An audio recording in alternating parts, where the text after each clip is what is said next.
அர்ச்சகர்கள் கலைஞர் கொண்டு வந்த திட்டம். ஆனா சிலர் வழக்குகளை போட்டு முடக்கி வைத்திருந்தார்கள்.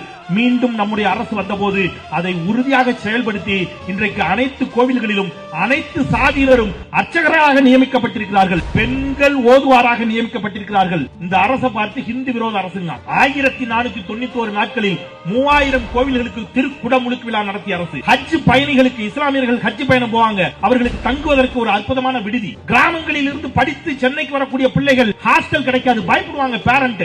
அரசு நான் இருக்கிற உங்க பிள்ளையை நம்பி அனுப்புங்கன்னு சொல்லி தோழி விடுதிகள் என்று மாணவிகளுக்கு என்று ஒரு விடுதி. பெண்களுக்கு சொத்துரிமை தந்தவர் யாரு? கலைஞர். ஒருபடி மேல போய் அவருடைய மகன் முத்துவேல் கருணாநிதி ஸ்டாலின் என்ன பண்ணாரு தெரியுமா? பெண்கள் பேர்ல சொத்து பதிஞ்சா பத்திரப்பதிவு கட்டணத்தில் 1% விலக்கு அளித்திருக்கிறார் உங்களுடைய சகோதரர் முத்துவேல் கருணாநிதி ஸ்டாலின்.